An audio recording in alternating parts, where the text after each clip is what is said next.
Hi, welcome everyone. Today we are going to be chatting with Keeper Trout. Keeper is known for books like Sacred Cactus and Some Simple Tryptamines.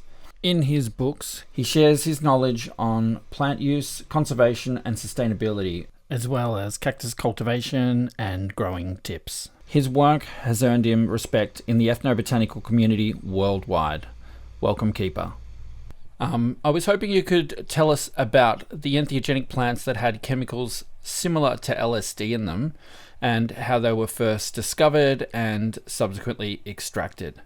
Sure, but that's also a sort of a weird area Yep. in that there's a lot of mythology that exists around it. Some of the morning glories are probably the best known ones, like pearly gates and wedding bells, flying saucers, heavenly blues, and summer skies are the strains that were, tested and what most people would be growing and looking for. But it's not really clear why they work. It is clear they do not make their own alkaloid. It's made, I think, is it paraglanda maybe is the endophyte, or it's not an endophyte as much as it's an epiphyte. It lives sort of on the surface of the plant, but it's what actually makes the alkaloids for the morning glory. So if you treat them with a fungicide, you can make them alkaloid free, which obviously is going, backwards from what we're talking about here. But here's where it gets a little weird. You probably read Albert Hoffman's account of when, he identified this and then he purified out pure lysergic acid amide, ingested it, and had some effects. But they weren't the same as acid. They were a little bit sedative and sleepy. And yeah, it was trippy, but nothing about his results really sounded a lot like his acid trip. And and I'm sure most people have had this same experience as me, where when ingesting morning glories, it's really hit or miss. Sometimes it will be very similar to LSD, and most of the times it won't. Most of the times it'll be sort of sleepy.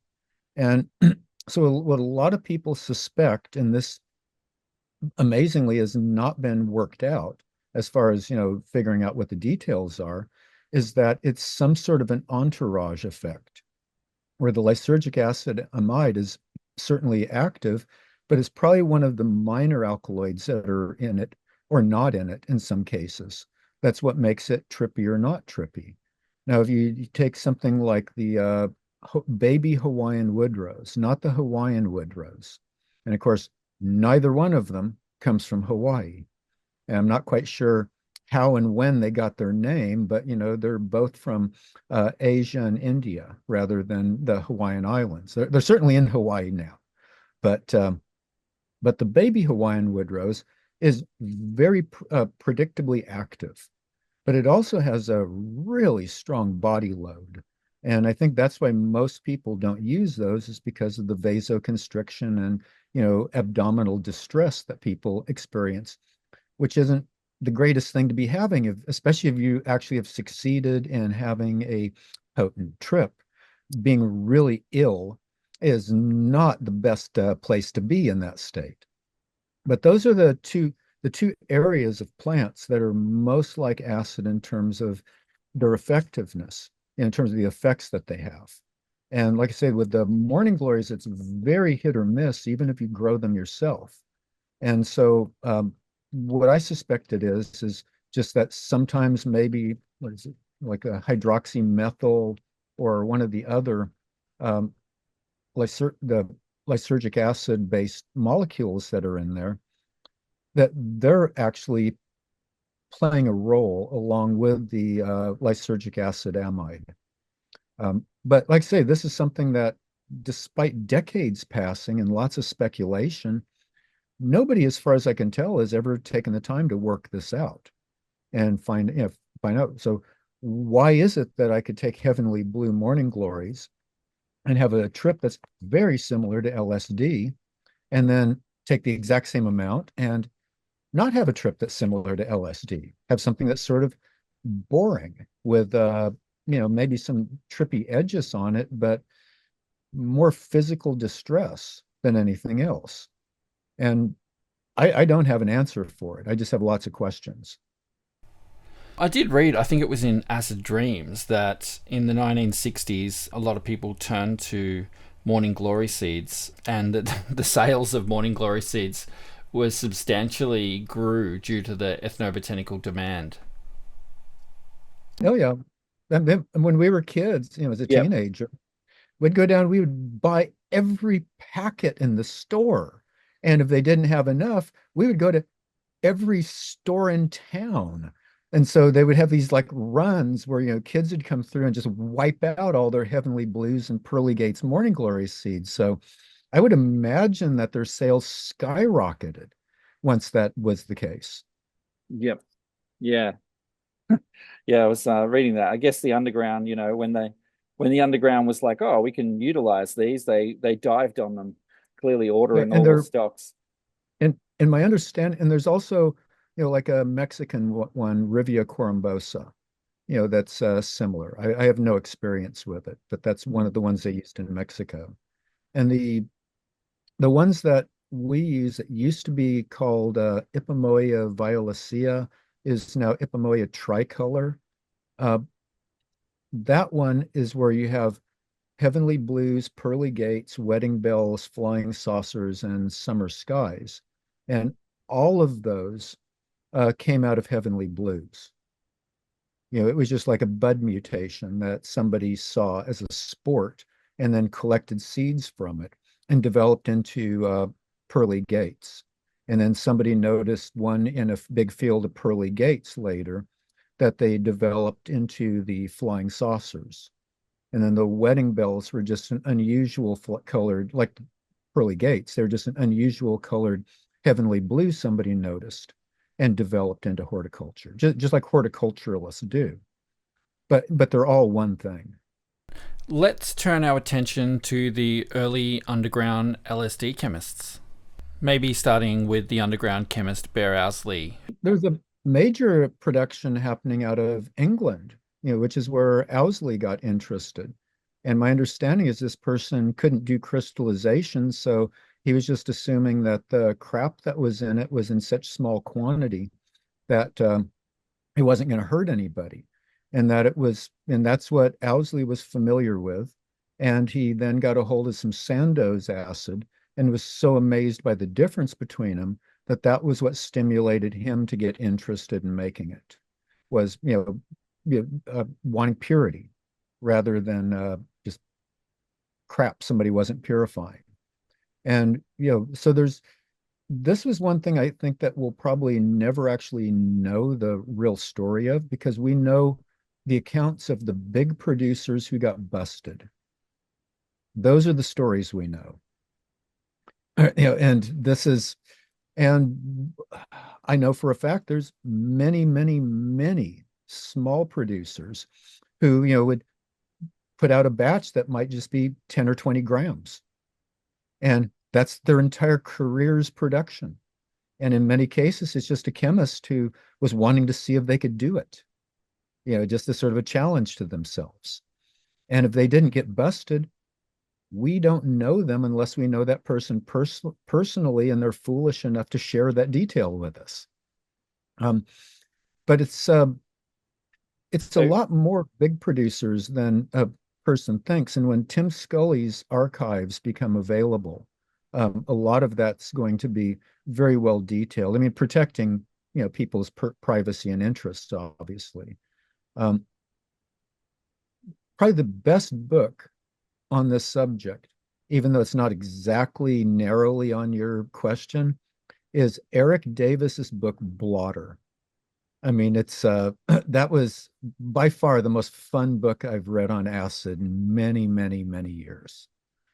He did just an exceptionally good job of interviewing people and just trying to create a story around the package rather than the molecule. But there's a lot of the history that came in, and then there's also a couple of interesting little books that came out on Kemp's operation, and they were a little disappointing to me in terms of not having new information, just lots of, but it's nice people who are involved are sitting down and writing while they still remember, rather than waiting till they're at death's door and losing it. Yeah, I mean Because that's the bear's notorious for not talking about it. this is the problem, though. If you're doing something that's illegal, you don't want to be talking about it. You don't want to even be creating a lot of records of what you're doing. And so it's left the history a little deficient, which is why I think, what Tim was doing, which is not just pulling together everything he could find, but interviewing all of the people and, getting everybody's stories. When that reaches a point where it can see public release, it's going to be the most accurate accounting ever of the world of LSD manufacturing. But it's one of these very fascinating areas that's very different than a lot of other drug manufacturing areas, because you have such a spectrum of people who are interested. And some are interested for making money, some are interested because they're on a messianic bent, thinking that they're going to save the world. The same way, we see happen with people with mushrooms, with DMT, with ayahuasca. They'll have this life-changing event, and they'll get this notion, oh, if only everybody in the world could have this experience, the world would be perfect. It is funny because people do oscillate through. Many of us go through many of these stages, and then hopefully we'll come back down to a grounding where we can actually be of benefit to our friends, ourselves, and the community. But we have to kind of come back down. Yeah, exactly. Yeah, I think we all experience that with at least one molecule or another from time to time. Yeah. But I think it's probably not just true with molecules. It's probably true with all types of things, be it religious experience, spiritual experience, body work, art. There's if something really impresses somebody and makes a personal difference for them that they value, they tend to want to share it. Very much so. Very much so. But what I might ask, because you sort of touched on, I guess, there's a massive underground history of LSD that will really may never be known.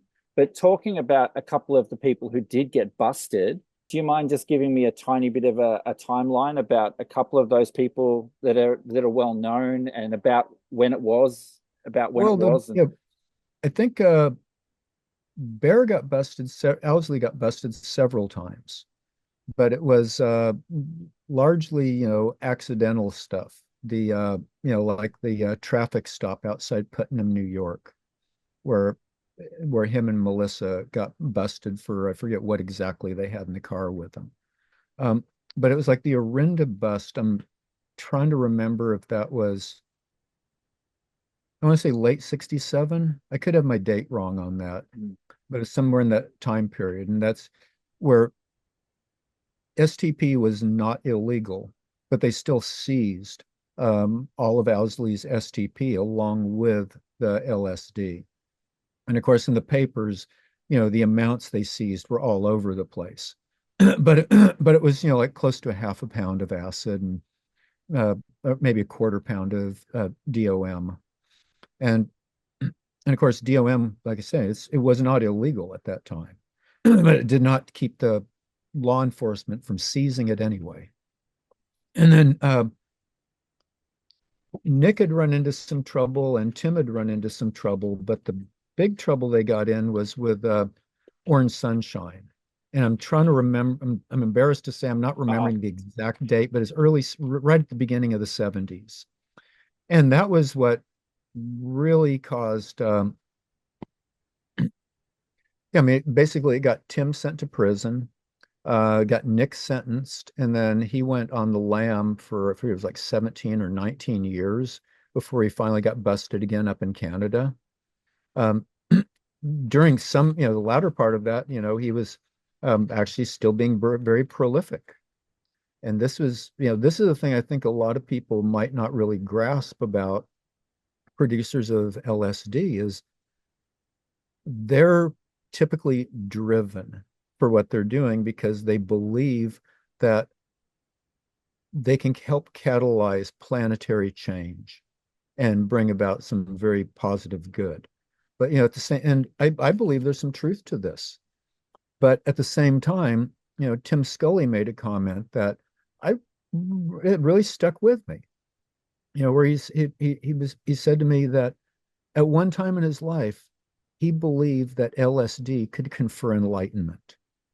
But he doesn't believe that anymore because there's so many people that have taken LSD on this planet that if it was true, there'd be a lot more enlightened people walking around. And I think that's one thing people miss about a lot of these molecules is they're just tools. They're not good, they're not bad, they're just things. And it's what we do with them that can have good or bad outcomes.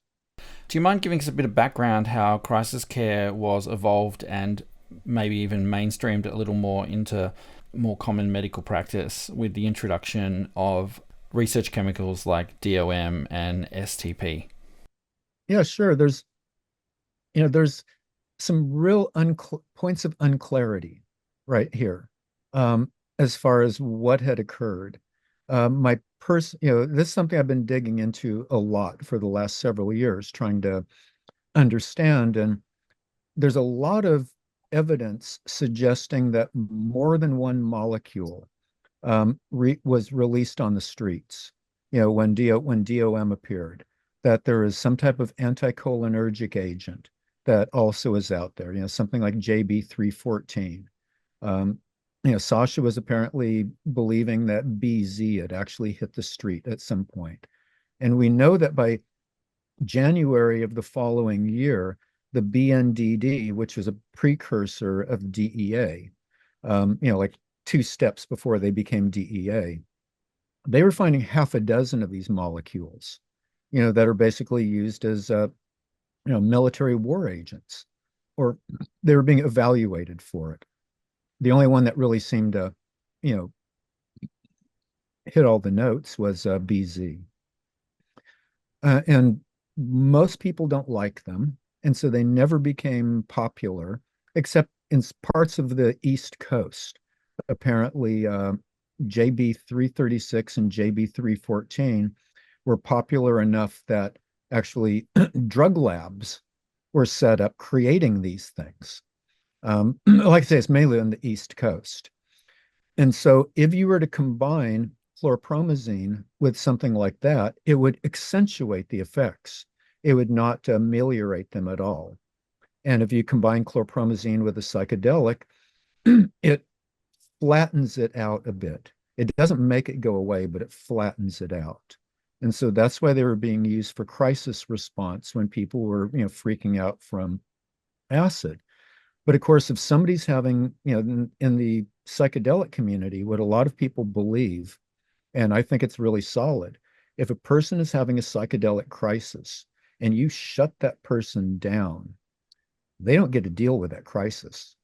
You actually leave that as something for them to deal with. And it's something that they experience in a very highly altered and highly energized state that's not accessible to them. And so if a person can be brought through this with, supportive care, they're going to be a lot less traumatized in the outcome. And so what had occurred was this instance where it's not clear exactly what happens because there's so many different stories coming out of one person's mouth. Fred Myers, in one case, he said the person almost died. In another case, he said the person did die. Another place, he said, oh, it took, resuscitation to bring him back around. So, which was it? I mean, I don't have any way of knowing, but very clearly they observed a crisis. And one of the other things that's problematic about, all these early accounts is they have really long durations are being reported, sometimes several days. And if you take DOM, it doesn't last several days. And so there's this question about what's happening. In some cases, you can guess, like in one of the accounts that was reported was somebody walking into the Haight-Ashbury Free Medical Clinic And they're attributing, him being up for a couple of days on, for the fact that he's taken DOM. But after a day, the guy took meth on top of it. And the doctor just like dismisses, just sort of ignores that. Like somehow throwing meth on top of DOM is sort of a trivial thing. I would think that that had a lot to do with that particular individual's personal crisis. But the upshot of it is right or wrong, and it seems to be wrong, that you do not have an increase in effects of DOM if you give them chlorpromazine or something like a benzo. Or it's just you have an amelioration of the effects somewhat. It doesn't totally go away. Hollister had combined them, and there's actually patents where people are suggesting, oh, what you really need to do is give the people the psychedelics, but combine it with chlorpromazine so that they won't have the full trip. And that will make it safe because they're still taking the psychedelics and getting the benefits of having taken a psychedelic without having to have the trip. And yeah, I'll hedge my bets on how effective that one actually turns out. But what this meant was there was this quite apparently false idea that chlorpromazine, thorazine, will cause the effects of DOM to increase. And it's one, not true, but it had a hugely beneficial effect, which was that at the Haight-Ashbury Free Medical Clinic, they had people coming in really wanting help and in crisis. And they no longer had a pharmaceutical antidote. And so they would get somebody to sit with the people and talk them through it. And now this is unless somebody really needs medication, this is how psychedelic emergencies are usually treated, is with support, putting in like a darkened, quiet, comfortable place, with a friendly voice if they need a voice, but somebody who basically stays out of their face and out of their way and is just there if they need it, whether it's with a voice or, a friendly hand, whatever it is that's necessary for assuring that person things are, they're going to come through it.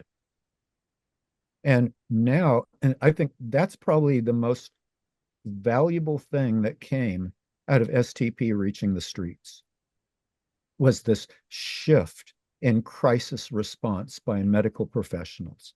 And I'm not saying everybody gets that.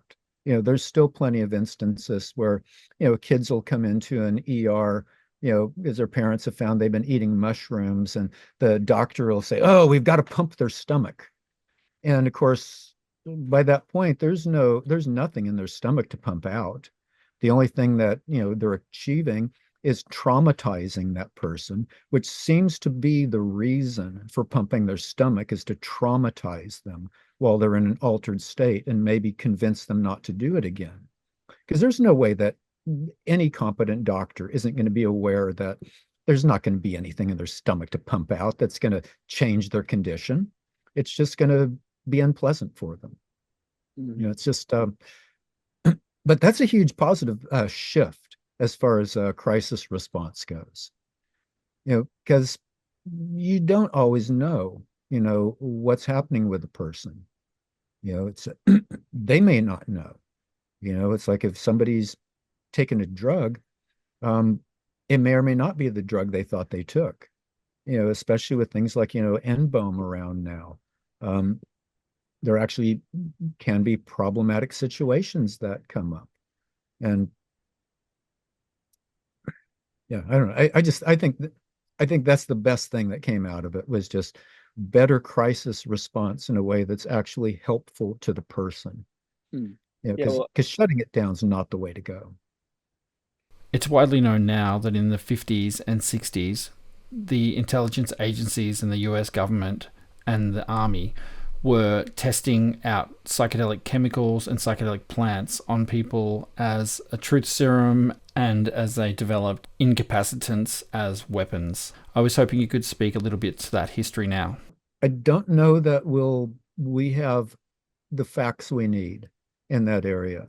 There's obviously, some coincidences, like what Sasha was, had pointed out, that when the military is working with a molecule, um, within about 5 years, it shows up on the streets.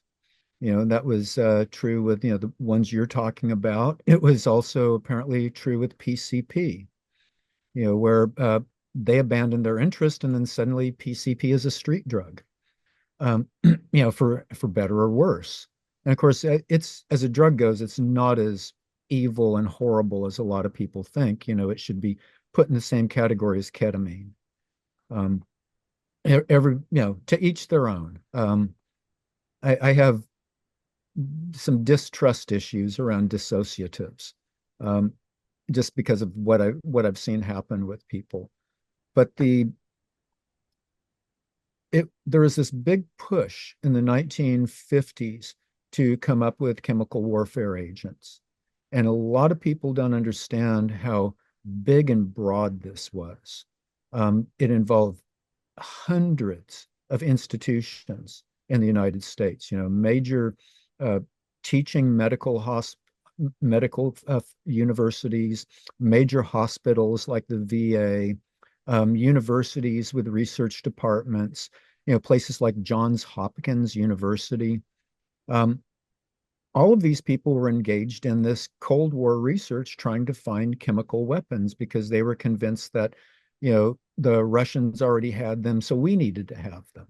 And some of it's a little weird, like BZ was developed originally as a pharmaceutical, and it had too many side effects, and so ended up not being used. Ditran was originally developed, which is the JB336. Ditran was originally developed for chemical warfare, and then ended up finding applications in pharmacology because it helps, calm smooth muscle contractions, so it can alleviate like intestinal cramping. And so there's this very weird back and forth, out of the military and into research. But I think most people don't understand that this involved hundreds of facilities and thousands of people. If people were involved in neuropharmacological research in the 1950s, it was highly likely they were working for the military directly or indirectly. And they might not have known that, but many people did. They would be considering it, their patriotic duty. It was a very odd thing, and it's got a lot of dark edges. Don't get me wrong. Like mescaline, for example, you know, mescaline primarily was being used as an interrogation tool. And we're not talking, like, oh, we'll give them a little sodium pentothal and ask them questions when they're in, and give them enough amphetamine to keep them from going out all the way. And we'll ask them questions when they're in this twilight state. They were in this, they found the Nazis were doing this, which is where the OSS apparently got the idea, but they were giving mescaline to people and then torturing them, as an interrogation aid. And so there's a lot of problematic aspects about this picture, because not all of it was being done for simple warfare. Some of it was, like some of the work with psychedelics, especially in hospital settings, was using mental patients. And it wasn't trying to help those mental patients. It was trying to see if it could make them worse, because the goal was to try to come up with drugs that could be used to embarrass politicians, by inducing temporary insanity. It's just, so it's a little different from the incapacitating agent side of things. But this is where a lot of, and it's complex, because people who are involved were dosing themselves, and they were dosing their fellow workers, especially with LSD. And so I can't help but wonder if it was the people who were having those experiences who are responsible for releasing it. It's just, there's so much weirdness, but we're also talking an area involving the intelligence community. So the vast majority of what there is to know are things that we will absolutely never know And especially in this area, we'll never know what the CIA did because Sidney Gottlieb destroyed all of those records. We know some of what, the Army was involved with, thanks to, books like, Jim Ketchum's book on chemical warfare. But even there, when you read it, it's real easy to see we're just getting, like the highlights. He's talking about a few molecules, but they looked at possibly up to thousands. I know some of it got pretty dark with them testing on their own citizens and also people in prison. Especially if you look at the details of how that was being done, at the Lexicon narco farm.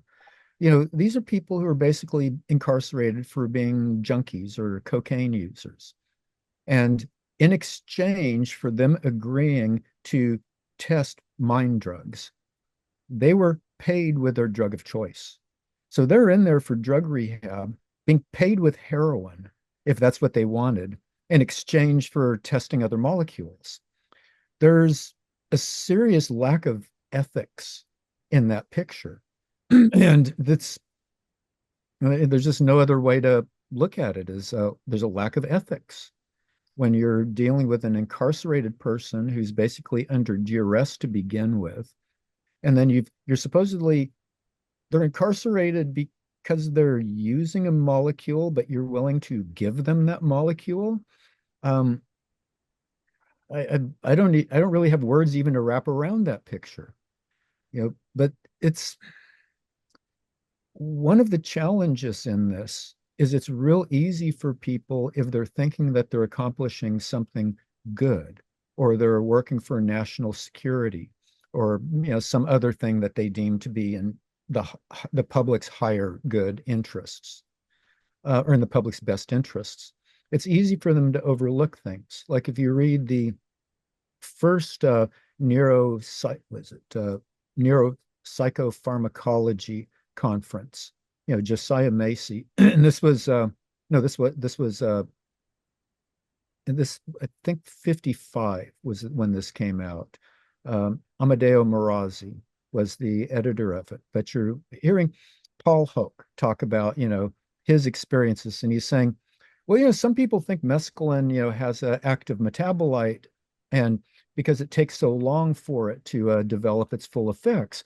But we found that's not true, because we found that if we inject mescaline directly into the spinal column, the effects are almost immediate. And then he just casually says it like leaves the person in a state of autism for several days. There's something wrong to be talking about that glibly as a physician experimenting on your patients like they're just guinea pigs. I want to change tune a little bit here. I've got an interest in the history of 2CB. Obviously, it was made by Alexander Shulgin initially, but then I know it hit the underground, and I think it was even being sold often as mescaline, even though obviously it isn't mescaline. I didn't know if you had any information about that part of its history. No, that's always gone on. And that happens with all types of molecules as they get sold as mescaline. And whatever on that. But I think what you're alluding to is this product called Nexus. And it was being distributed, I believe, out of South Africa in a really big way, with packaging and just packed in bullshit. Absolutely packed in bullshit. It was coming in these, yellow capsules about that big. I forget if they had 5 or 10 milligrams of 2CB in them, but it was not being called 2CB. It was being called Nexus, and it was being presented as a naturally occurring plant alkaloid that had been purified from Catha edulis, and so it had this brochure that was marketed with it, talking about Catha edulis's history and its chemistry, all just smoke screens. To obscure the fact that they're selling something quite different. But that was that definitely got it a little bit of notoriety. It's and it's sort of funny in retrospect, but it's also it's a really bad way to do things because it's going to become noticed at some point. And it's rather like at one of the EGAs years ago, that wonderful talk by Earth and Fire where they're talking about doing analysis on bath salts, and that from one analysis to the next, same package, same label, same everything. It's a completely different molecule that's, like tenfold difference in potencies. Um, these things are really problematic, and so, yeah, the people selling Nexus got away with it for a while, and then they got hammered. Just like the same thing with, spice and all of the cannabinoid agonist cannabinoid agonists that were out there. There's all of that was originally sold as just utter bullshit. When spice first came out, it was being presented as this product of laborious work where they'd found all these rare and exotic herbs and they'd managed to combine them in this way that didn't always work. And so they're having to, tweak this and do this and do this. And all of it is bullshit to throw us off the track. And when they finally figured out what it was one of these really potent, it was the one from Pfizer, it was one of Pfizer's molecules that had gotten out. And what they'd found is that if you included vitamin E with it, it obscured its signature when you ran GCMS on it. So people were running analysis and not coming up with it. And apparently somebody in, I believe it was DEA, actually ingested it, and then they analyzed his urine after it had stripped off that vitamin E. And so that's where, here in the US anyway, that was how they discovered that spice was not what it was being claimed to be. But it was just such a, potent molecule in there that they were able to hide it. Whereas with, like the Nexus, they're obscuring it, was just packaging it in this utterly bullshit story about it being a naturally occurring plant alkaloid. Speaking of Alexander Shulgin, I believe you're working on his archive project with many other people trying to document many of his notes and files that may not have seen the light of day. I heard you discuss elsewhere that one of the surprises that came out of reviewing his archive notes was that LSD was probably his favorite drug of choice, and it was well documented that 2CB was and MDMA were, but after reading his notes, you believe that LSD was probably his favorite drug of choice. Guaranteed. I mean, well, his actual favorite drug was cheap red wine. His favorite psychedelic was LSD. And then he had, a handful of other favorites, which, like 2CB, 5-MeO, DIPT, DOM, et cetera. But it's I think it also shifted and changed over the years as far as as he was exploring more. I think 2CE was another one that he really liked a lot. But LSD, there's a lot of positive advantages to LSD. One, we know what it is. We know where, what it's going to do when we, more or less, when we take a given amount of it. It's one of the challenges with things, for example, mushrooms, unless the batch of mushrooms we're ingesting has actually been quantified, so we know how much psilocybin is in it, it can be hit or miss, like if you're out in a field and you're picking mushrooms, a mushroom sitting next to another mushroom could have 10 times as much psilocybin in it. And so it's sort of a crapshoot of where you get to with it. Whereas, with something where it's a pharmaceutical or a synthetic molecule, you have a much better chance of actually knowing what it is, knowing your dose, knowing your purity. And those are the important things. Thanks for joining me for this interview with Keeper Trout. Be sure to play part 2 where we talk about peyote conservation.